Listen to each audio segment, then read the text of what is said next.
Parecia só mais um dia de aula, de atividade nas escolas, em Suzano, quando de repente a cena é tomada pela invasão da escola de 2 garotos, jovens também, né?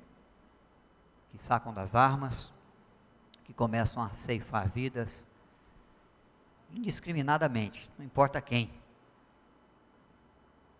E muitas crianças, jovens e adultos também tiveram suas vidas levadas, ceifadas ali. Filhos ficaram órfãos e crianças morreram deixando entristecidos seus pais e mães, tios e avós. Depois de algumas vidas feridas e outras mortas, eles, jovens, tiram a própria vida também. Quando fatos como esse invadem a nossa história, tão próximo de nós começamos a pensar, né, o que a palavra de Deus diz sobre o amor que se esfriaria do coração de muitos, para não levar em conta o valor da vida do outro, a importância do outro, do quão preciosa é aos olhos do Senhor aqueles que Ele formou a sua imagem e semelhança, como nós vimos domingo passado. E atitudes como essa só é, às vezes, entendida, e às vezes nem entendida, porque a falta de amor, o amor que está se esfriando, está se acabando, que expressa o desrespeito, o valor da vida do outro, quanto deveríamos amar, odiamos, quanto deveríamos cuidar, ferimos, quanto deveríamos ajudar na promoção da vida, tiramos a vida, por muito pouco, às vezes por nada, em alguns momentos, em algumas situações, sem fazer qualquer sentido, sem ter qualquer razão. Se houvesse mais amor, menos tragédias como essa que fomos vítimas aqui, ou como aquelas que aconteceu lá na Nova Zelândia na mesma semana, não aconteceria. Se houvesse o sentimento que o Senhor nos exorta a exercer na sua palavra. Amor a Deus, de todo o coração, de todo o entendimento, de toda a tua alma, e amor ao próximo, como a ti mesmo. Semana passada nós falamos das razões porque devemos amar a Deus, das razões porque devemos amar ao próximo, e agora hoje nós vamos ver o exemplo que Cristo deu de alguém que amou, de alguém que de fato amou, expressou carinho, expressou cuidado. O texto é de Lucas capítulo 10, o texto está projetado aí, e eu vou lê-lo. Nós vamos ler do verso 25 até o versículo 37, todo o texto está projetado, mas se você quiser acessá-lo aí pela sua Bíblia, também abrir a sua Bíblia ou acessá-lo aí no seu celular, no seu tablet, pode fazê-lo, porque nós vamos voltar ao texto algumas vezes na nossa reflexão. E eis que certo homem, intérprete da lei, se levantou com o intuito de pôr Jesus à prova e disse-lhe: Mestre, que farei para herdar a vida eterna? Então Jesus lhe respondeu: O que está escrito na lei? Como interpretas? A isso ele respondeu: Amarás o Senhor teu Deus de todo o teu coração, de toda a tua alma, de todas as tuas forças, de todo o teu entendimento, e amarás ao próximo como a ti mesmo. Então Jesus lhe disse: Respondeste corretamente, faze isto e viverás. Ele, porém, querendo justificar-se, perguntou a Jesus: Quem é o meu próximo? Jesus prosseguiu dizendo: Certo homem descia de Jerusalém para Jericó, e veio a cair em mãos de salteadores, os quais, depois de tudo lhe roubarem e de causarem muitos ferimentos, retiraram-se, deixando-o semi-morto. Casualmente, descia um sacerdote por aquele mesmo caminho, e vendo, passou de largo. Semelhantemente, um levita descia por aquele lugar, e vendo, também passou de largo. Certo samaritano, que seguiu o seu caminho, passou-lhe perto, e vendo, compadeceu-se dele. E chegando-se, pesou-lhe os ferimentos, aplicou-lhe óleo e vinho, e colocando sobre o seu próprio animal, levou-o para uma hospedaria e tratou dele. No dia seguinte, tirou 2 denários e entregou ao hospedeiro, dizendo: cuida desse homem, e se alguma coisa gastares a mais, eu te indenizarei quando voltar. Qual destes 3 te parece ter sido o próximo do homem que caiu nas mãos dos salteadores? Respondeu-lhe o intérprete da lei: o que usou de misericórdia para com ele. Então Jesus disse: vai e procede tu de igual modo. Até aí. Vai e procede tu de igual modo. Um amor digno de cópia, de ser imitado. Primeira expressão que eu quero lembrar aos irmãos é que, às vezes, nós praticamos, como os levitas e intérpretes da lei, e também sacerdotes, que aqui são mencionados, um amor mutilado. Quando aquele intérprete da lei dá a resposta ao Senhor Jesus, e então diz: você conhece bem, você sabe muito bem, você sabe o que Deus requer, você conhece a lei, você não tem dúvida, você respondeu acertadamente, corretamente, eu não preciso te ensinar mais nada. Então ele quer se justificar do porquê ele não pratica às vezes o amor ao próximo. E para se justificar então de alguma ausência de amor conferido a algumas pessoas, ele fala: mas Senhor, me ajude a entender então, quem é o meu próximo? Há uma questão que nós temos que entender aqui, quando ele dirige a Jesus essa palavra, porque diz o texto bíblico que ele faz isso querendo justificar-se, de não fazer o bem, de não promover o bem, de não ter o mesmo cuidado, a mesma paciência, o mesmo carinho, o mesmo afeto, a mesma consideração, o mesmo respeito com todos os homens, com todas as pessoas. É que o judeu acreditava que próximo de judeu é somente judeu. Nós devemos ter como aqueles a quem nós devemos o nosso amor, aquele que é da nossa terra, aquele que é do nosso sangue, aquele que professa a nossa fé, aquele que crê no Deus que nós cremos. Há um pensamento do judeu de que gentios não são merecedores do amor de Deus, muito menos do meu amor, como ser humano. Se eles não merecem o amor do Pai Celestial, por que mereceriam o meu amor? Se eles não merecem o cuidado, a bênção do Pai Celestial, por que mereceriam o meu abraço, o meu sorriso, a minha ajuda, o meu auxílio, o meu socorro? Então o judeu, ele tinha esse pensamento na sua cultura, no seu princípio, no seu propósito: nós amamos os nossos, nós amamos aquele que é da nossa gente, que é da nossa terra, que tem o nosso sangue. Mais do que isso, nós amamos os judeus da religião judaica, que segue os nossos princípios, os nossos valores de fé, que guardam as expectativas do Messias, como nós aguardamos. A esses nós devemos amar. Aos demais, que encontrem quem os ama. Há até um pensamento dos essênios que é mais duro ainda do que esse.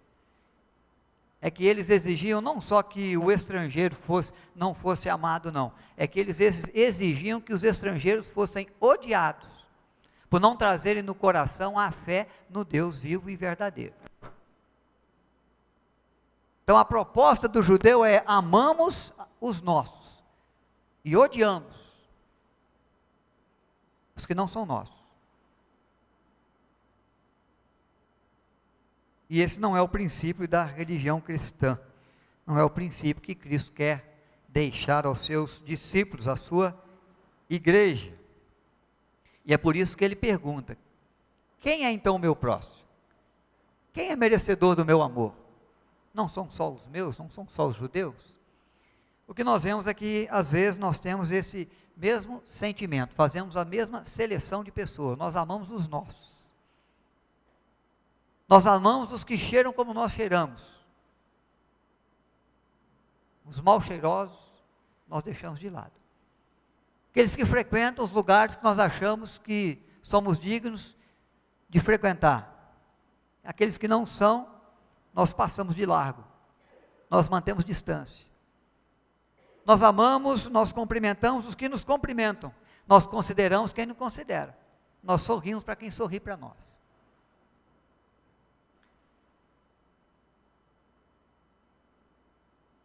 Nós abraçamos, nós acolhemos aqueles que pensam como nós pensamos.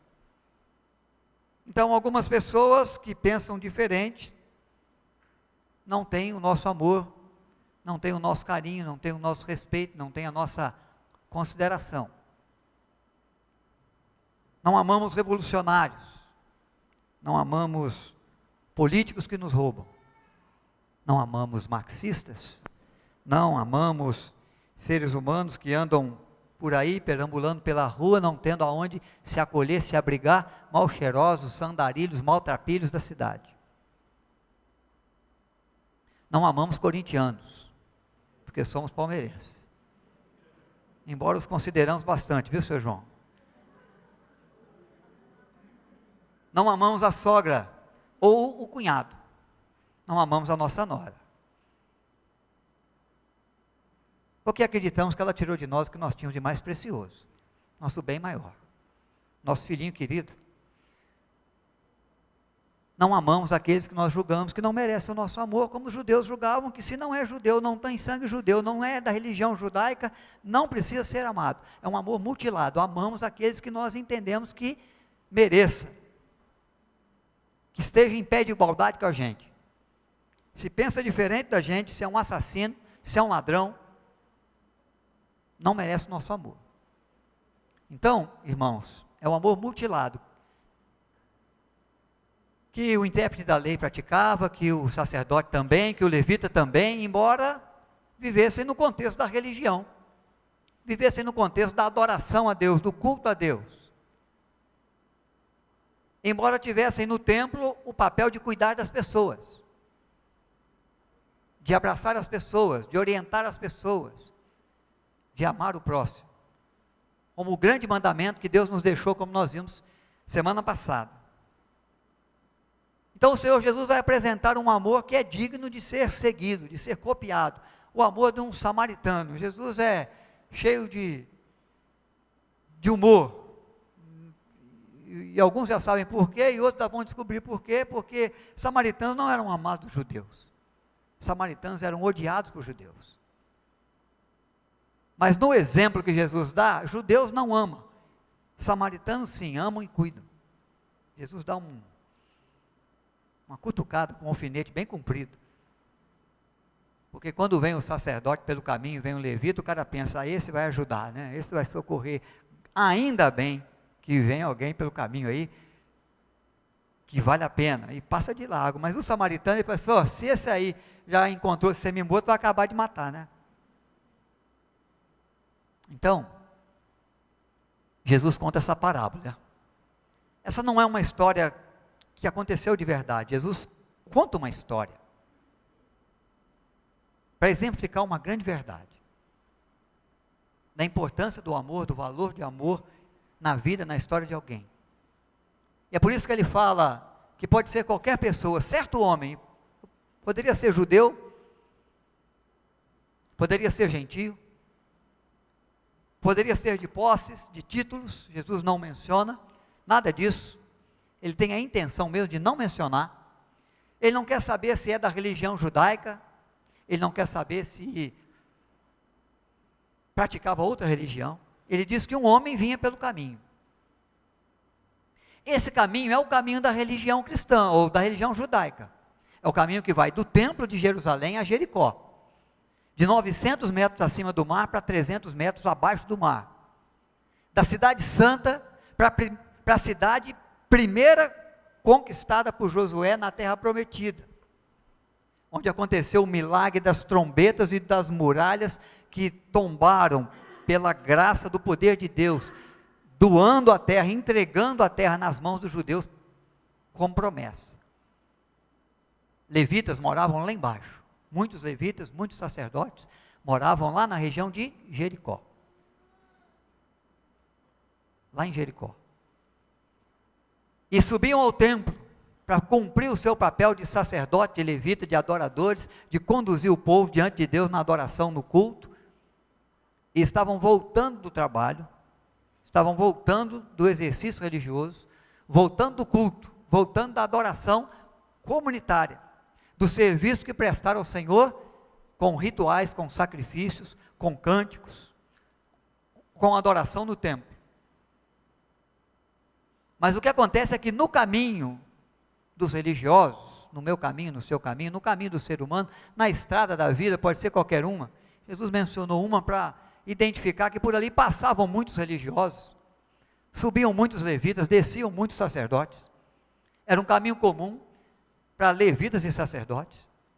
Ele fala, no caminho de vida dos sacerdotes, dos levitas, dos religiosos de Jerusalém, um homem foi tomado por salteadores, eles roubaram os seus bens todos, eles lhe bateram bastante, quando ele estava semi-morto, deixou cair no caminho.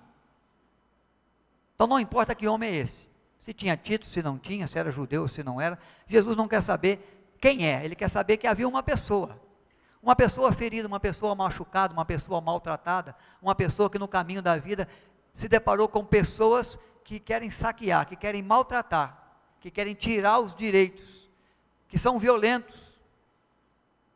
Todos nós estamos sujeitos a nos deparar com pessoas assim. Jesus também não menciona que pessoas são essas, que facção eles pertenciam, se eram judeus ou não, se tinham subido no templo e desciam de lá, se andavam pelas ruas de Jerusalém, ou por qualquer rua de qualquer cidade dos judeus, se tinham sangue judeu na veia ou não. Jesus está dizendo o seguinte, olha, há pessoas que são feridas, e há outras que ferem, há alguns que são roubados, e há quem rouba, alguns que são violentados, e há outros que são violentos. No caminho você está sujeito a se deparar com saqueadores, que te maltratam, que te ferem, que te perturbam, que tiram o seu direito, que agem com injustiça contra a sua vida, que querem causar dano à sua existência, que te roubam, que te batem, que te deixam semi-morto. Pense isso em qualquer esfera do seu viver. Eles podem acabar com você, com o seu nome, com a sua moral, com as suas questões sentimentais, com a sua força para se levantar, para se reerguer. Gente que a gente encontra pelo caminho. Esse homem encontrou alguém, nós também encontramos os nossos por aí. Gente que invade a escola com arma na mão, gente que invade a nossa vida, a nossa história, rouba da gente com a caneta na mão. Gente que domina por poder de armas, gente que domina por poder político, gente que domina por poder financeiro, gente que se deixar, se puder, vai deixar a gente semi-morto, vai deixar a nação semi-morta, vai estraçalhar com a cidade, vai arrebentar o cofre público, vai deixar o faminto passando fome, vai deixar o doente sem remédio.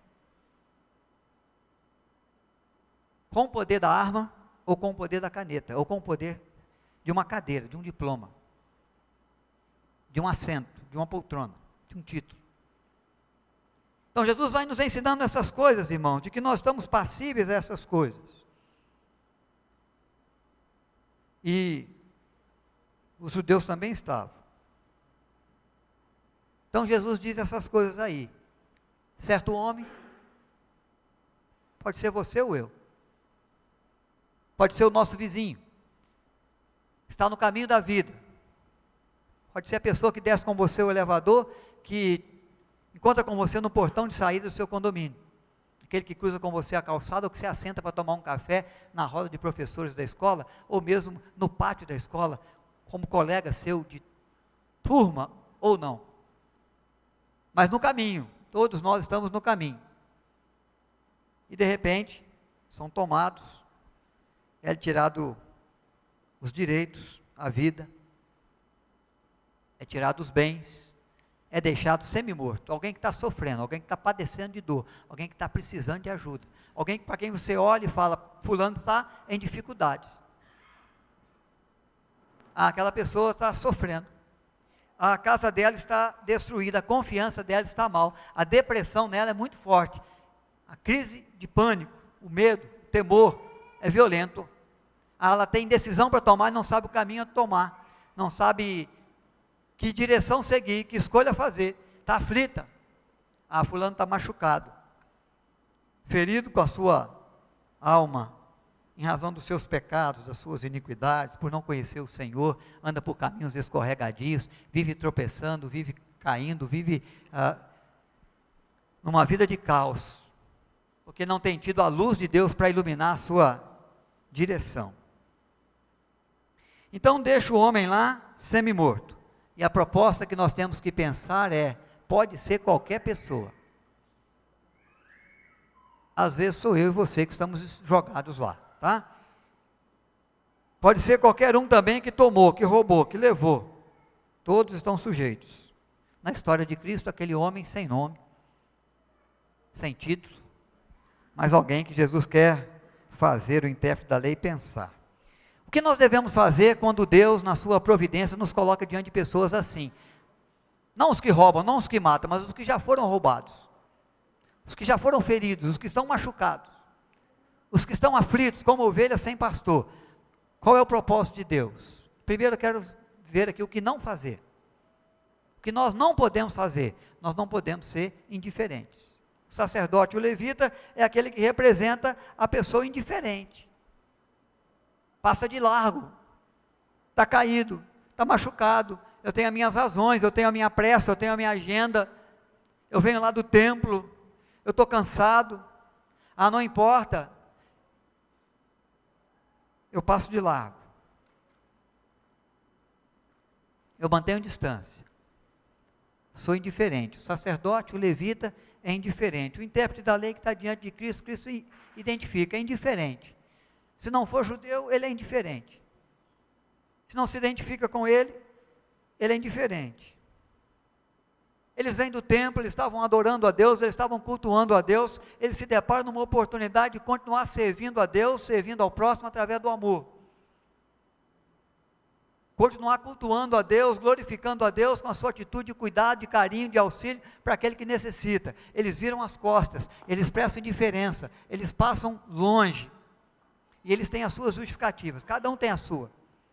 Agenda muito cheia, muito pressa na viagem, muito saudade dos filhos, muita coisa para fazer em casa, vem do templo, se esse cara está morto, eu toco no defunto, eu tenho que ficar mais um período longo, me purificando para voltar ao templo, para continuar meu serviço de adoração a Deus, vou manter distância. Cada um tem a sua justificativa, tá? Eu tenho as minhas também.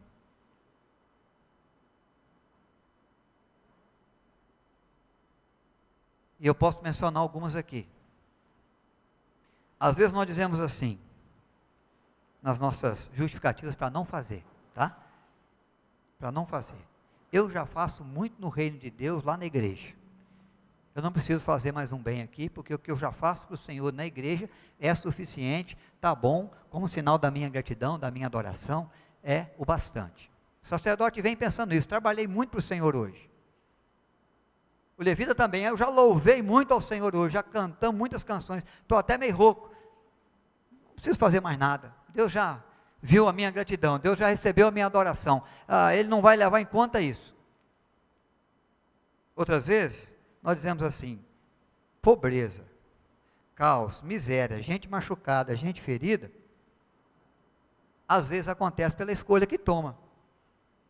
Se ele sabe que aqui tem saqueadores, salteadores, ladrões, por que ele escolheu passar nesse caminho? Por que escolheu passar agora? Por que escolheu viajar sozinho? Quem toma suas escolhas, assume as suas responsabilidades e os seus danos. Não tem nada a ver comigo não. Esse é um problema dele, ele é que escolheu esse caminho, ele é que passou por isso. O problema é dele, não é meu. Caos mediante escolhas que são feitas. Não posso resolver o problema de todo mundo. É uma outra outra justificativa que eu dou. Isso é problema do político, isso é problema do militar, isso é um problema da área de segurança. Eu já pago os meus impostos, eu já ajudo a bancar essa gente toda aí. E é problema deles e não meu. É uma outra justificativa que nós podemos dar também, para não ajudar, para não socorrer.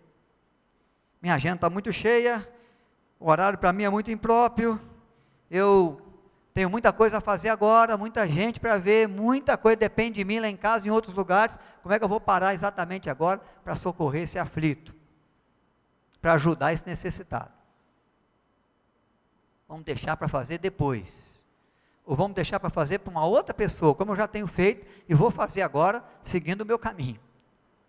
São justificativas. Às vezes a minha justificativa pode ser mesmo a justificativa, embora eu não reconheça, mas do preconceito. Mal cheiroso, andarilho, maltrapilho, viajante desconhecido. Se fosse um conhecido, se fosse alguém da família, se eu identificasse o carro, fosse gente nossa.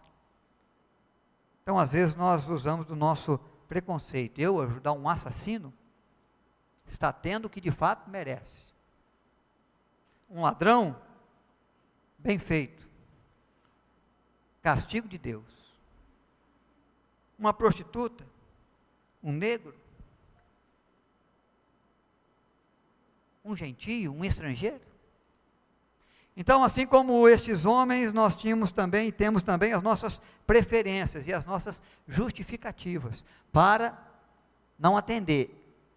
E isso nós não devemos fazer. Deus ama receber adoração, sim, daqueles que de fato o adoram, servindo o ser humano, tendo como objetivo de vida aliviar a dor do próximo, aliviar a dor do outro. É um serviço, é um culto que nós prestamos ao Senhor. É claro que nós valorizamos o culto comunitário, é bom estar aqui com os irmãos. É importante para nós estarmos aqui, lendo a Bíblia, meditando, cantando junto, exercendo os nossos dons, contando os feitos de Deus na nossa vida. Isso aqui é importante, isso aqui tem valor, mas isso não pode ter mais valor para nós do que o serviço, do que a adoração que nós prestamos depois que cruzamos as portas desse templo aí. Na semana de atividade que nós temos, no socorro que nós deveríamos prestar e às vezes omitimos as pessoas. Para fazer fomentar o amor, para fazer fomentar o cuidado, para fazer fomentar o sorriso, para aliviar a dor daqueles que estão sofrendo, e que às vezes eu pouco me importo, porque eu estive no templo à noite, eu adorei ao Senhor à noite, eu ergui ao Senhor as minhas mãos, eu elevei a minha voz com um sentimento sincero, para buscar o Senhor, para adorá-lo, para servi-lo, e nos esquecemos que a vida de serviço, a vida de adoração, ela continua após o culto da noite. Ela segue, é precisa seguir durante a semana nas atividades que fazemos e na maneira como lidamos com as pessoas, na maneira como as ajudamos, como nos cumprimentamos, como as abraçamos, como quando a reconhecemos o seu valor, reconhecemos a sua importância e estendemos a mão para aqueles que estão cansados e aflitos, como ovelhas que não têm pastor. Isaías no capítulo 58 vai trazer uma expressão de Deus ao povo, dizendo que o povo muitas das vezes adora o Senhor com seus lábios, levanta ao Senhor as suas mãos, mas se esquece do pobre, se esquece do nu, se esquece do necessitado, e Deus se agrada muito mais do coração que contempla os aflitos, e adora e serve o Senhor junto aos necessitados, do que aqueles que nas mãos, no templo, às vezes sujas de sangue, se erguem para prestarem a Ele o seu louvor. Verso 6 do capítulo 58 de Isaías: porventura não é esse o jejum que escolhi, que soltes a ligadura da impiedade, que desfaças as ataduras da servidão, que deixes livres o oprimido e que despedace todo jugo?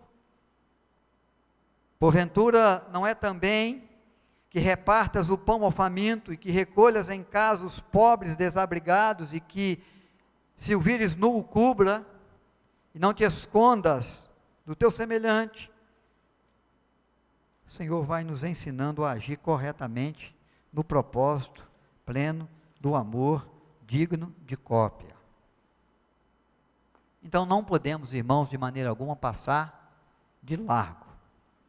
Não é isso que Deus espera de nós como seus filhos, pelo amor com que nos amou em Cristo. Uma atitude surpreendente então, o odiado é quem exerce o amor, é quem pratica o amor. Samaritano, nós nem consideramos, nós não gostamos dele, nós os odiamos. Eles não honram o nosso Deus como nós honramos, eles não adoram o nosso Deus da maneira que nós adoramos. Samaritanos eram tão odiados por judeus, que judeus, querendo desprezar a pessoa de Cristo, chamou um dia de samaritano, achando que estava desonrando o Senhor Jesus, identificando a Jesus como um samaritano. Eles tinham algumas razões, eles tinham alguns motivos, algumas justificativas para isso, então eles expressam a sua indiferença totalmente com respeito a isso, mas a atitude surpreendente vem daquele que é odiado pelos judeus. E que para insultar o próprio Jesus chegaram a identificá-lo e a chamá-lo de samaritano. Se você ver João capítulo 8, o versículo 48, você vai identificar isso lá. Esse samaritano não é incrédulo. Jesus não fala que ele é incrédulo, que ele não cria em Deus, que ele não aguardava o Messias, que ele não conhecia os mandamentos. Não é essa a menção. Mas há a menção de um samaritano. Se o levita, se o sacerdote não se importou, o samaritano é aquilo que eu disse, vai matar. É o que o intérprete da lei pensou. Mas Jesus diz ao contrário, é esse que surpreende amando. É esse que é misericordioso. É esse que entende que ser humano é feito à imagem e semelhança de Deus. É esse que quer adorar a Deus na caminhada, no dia da sua vida, socorrendo o aflito. Prestar uma adoração sincera, acolher o oprimido, cuidar do ferido, oferecer pão para o faminto, cobrir com cobertor aquele que está sentindo frio, colocar pão na mesa de quem tem fome. Então é surpreendente. O não cristão ele pode ser misericordioso? É claro que pode. Você vai encontrar muitas pessoas boas, misericordiosas no Brasil, que nada tem a ver com religião alguma, e até mesmo com o cristianismo.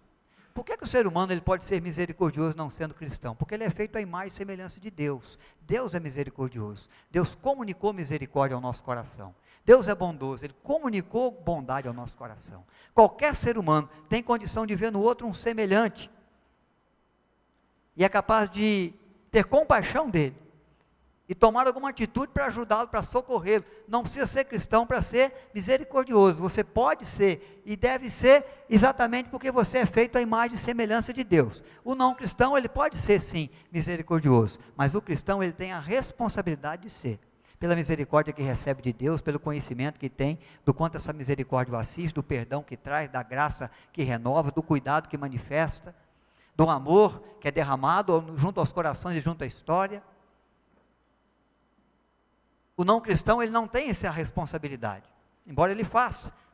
Agora você que às vezes não faz, ou eu que às vezes não faço, nós temos a responsabilidade de fazer, porque Deus já nos concedeu misericórdia, e nós sabemos disso, nós conhecemos isso, nós sabemos o quanto isso nos alivia, o quanto isso cuida de nós, o quanto isso nos abençoa, o quanto Ele livra do caos a nossa vida, a nossa história. Então o cristão ele tem esse compromisso, pelo amor que ele recebeu de Deus, e por saber que Deus quer que eu ame quem Ele ama, e não há ninguém que Deus ame mais do que o ser humano, porque é em favor da humanidade que Deus enviou a Cristo, é em favor do meu semelhante. Então nós temos essa responsabilidade. O samaritano entendeu isso, responsabilidade com o bem-estar do outro, e exerceu misericórdia. Mas surpreendentemente, irmãos, o que faz esse homem exercer misericórdia não estar junto com o levita e nem estar junto com o sacerdote. Se esse samaritano vem acompanhado de um levita, vem acompanhado de um sacerdote, ele passa de largo. Ele poderia ser influenciado por eles. E ele poderia ouvir deles assim: isso não tem nada a ver com a gente, vamos embora, vamos seguir o nosso caminho, é perigoso ficar aqui. E se esses salteadores estão ainda por aí e voltarem, podem fazer conosco o que fez com eles. Surpreendentemente, o samaritano, ele ama, ele é compassivo, ele socorre, ele ajuda, porque ele não vem na companhia nem do levita, nem do sacerdote. Ele não está na companhia dos religiosos. E ele surpreende, então, com seu amor, com a sua compaixão, com seu cuidado, para com a vida daquele que Deus trouxe, na sua providência, no seu caminho. Nossa missão, irmãos, é o amor. É o que Deus espera de nós. É o que Ele quer que façamos.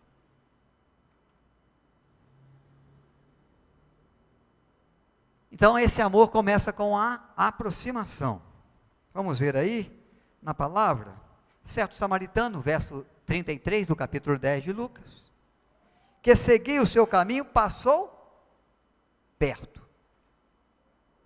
Os outros passaram longe. Esse passou perto, se aproximou. A aproximação. Ninguém vai conseguir expressar amor a ninguém, socorrer ninguém, ajudar ninguém, se não se aproximar. Enquanto você manter distância, enquanto você ficar calado no elevador enquanto alguém chora, enquanto você passar com o seu carro, seguindo o seu caminho, não parar para ver alguém que está precisando de um socorro na estrada, de uma ajuda, você não vai ter como ajudar. Só ajuda quem se aproxima. Sem ajuda quem de alguma forma se aproxima. Com uma pergunta, com um sorriso, com uma mão estendida, com uma atitude que gere confiança, com uma atitude que demonstre que você se importa. Então, primeira coisa, irmãos, se nós queremos de fato cumprir a missão do amor, nós temos que nos aproximar. Depois nós temos que ver.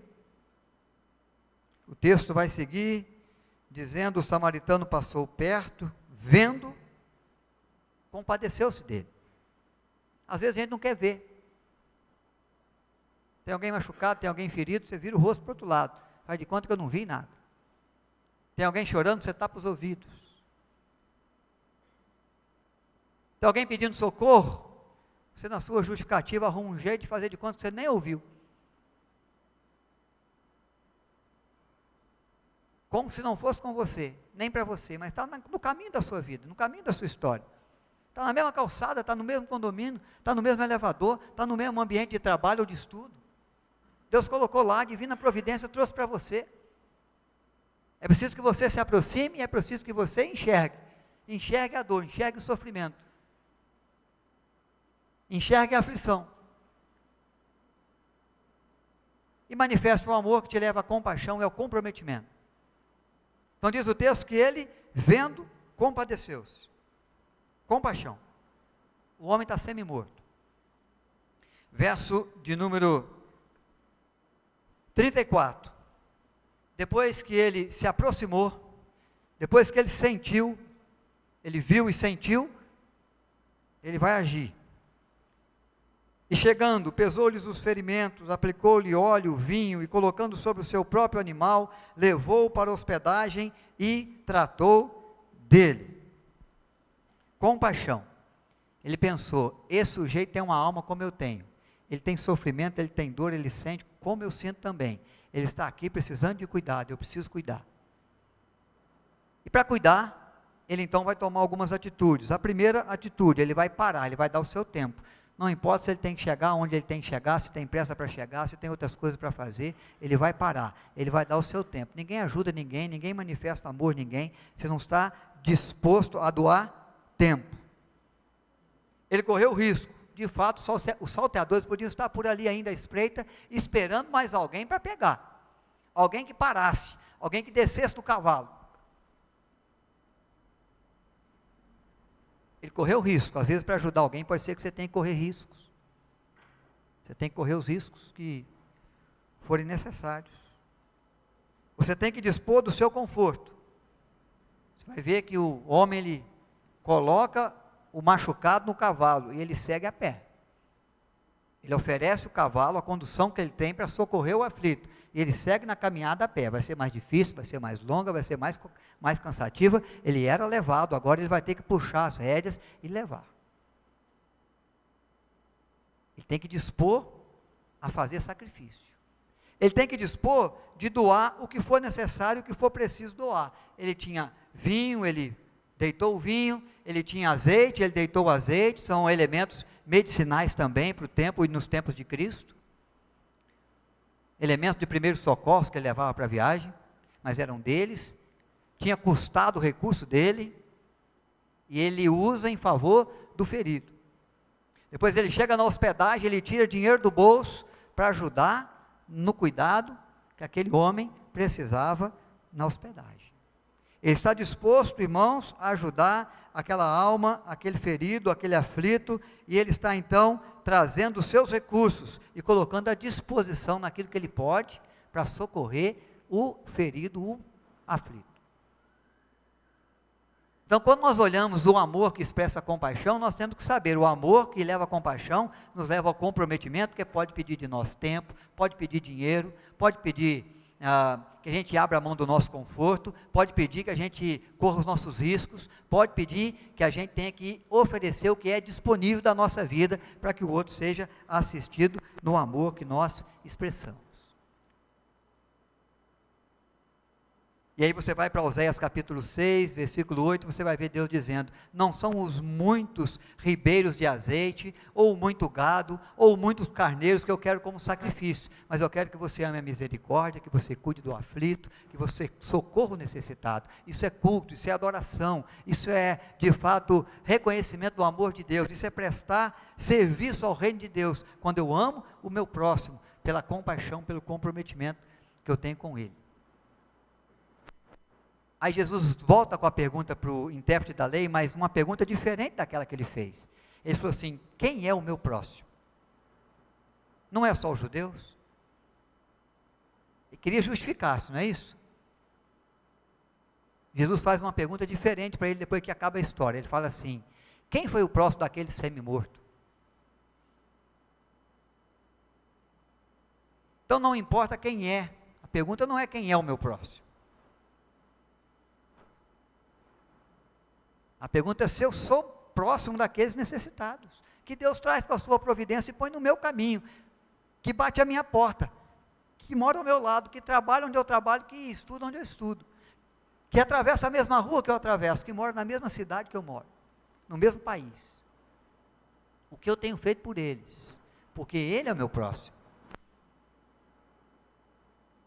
E é por isso que o amor da história que Cristo conta do samaritano é um amor digno de cópia, porque Jesus vai dizer para o rapaz: vai e procede tudo de igual modo. Se você descobriu, se adquiriu mais um conhecimento, além daqueles que você já me mencionou, que eu disse que estava correto, vai agora e faz, conforme você sabe, que precisa ser feito, que deve ser feito, para a honra de Deus, para a adoração a Deus, para a gratidão a Deus, para a expressão de louvor a Deus.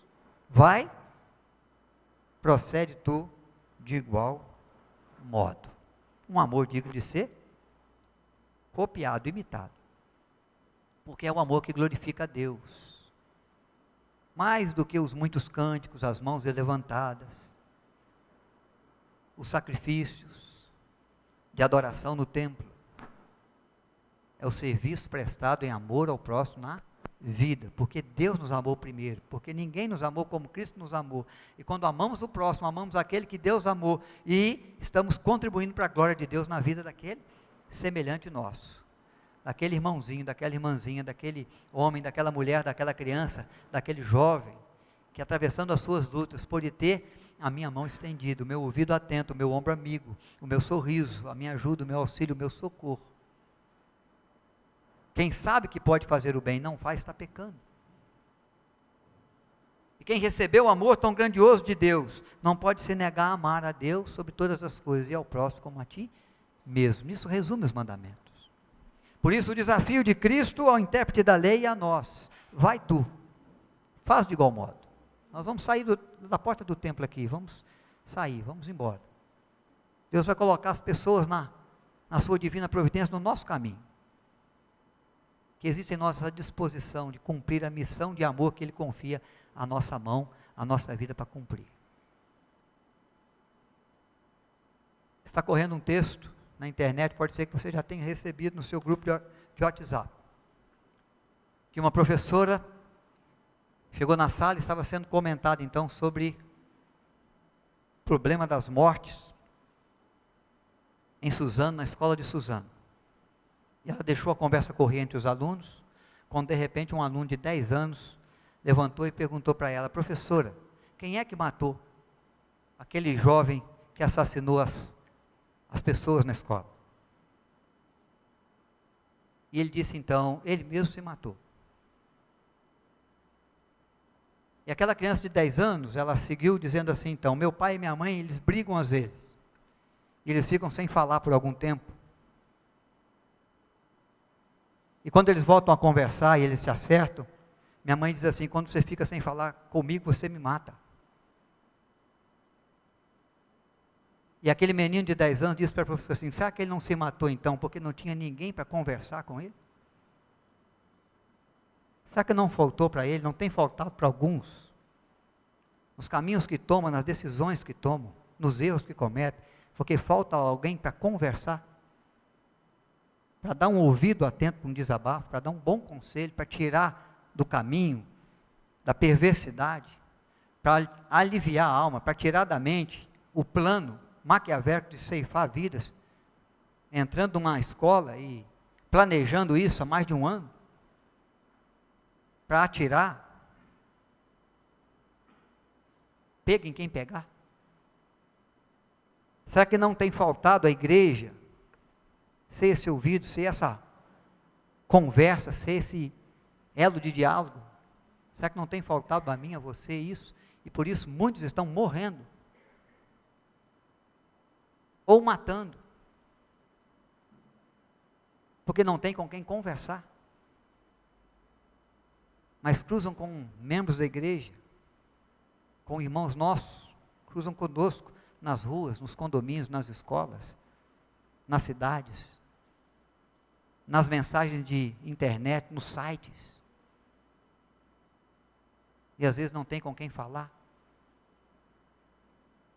Então falta-nos às vezes o amor de uma pequena palavra, de um sorriso, de um abraço, de dizer o quanto são importantes, o quanto são de valor a vida, a família, os amigos, as pessoas. Vai tu e fazes de igual modo. Procedes assim. Nós vamos orar, depois nós vamos fazer a pública profissão de fé do Tiago Freitas, do Tiaguinho, que tem, como todos nós, essa missão, a missão do amor,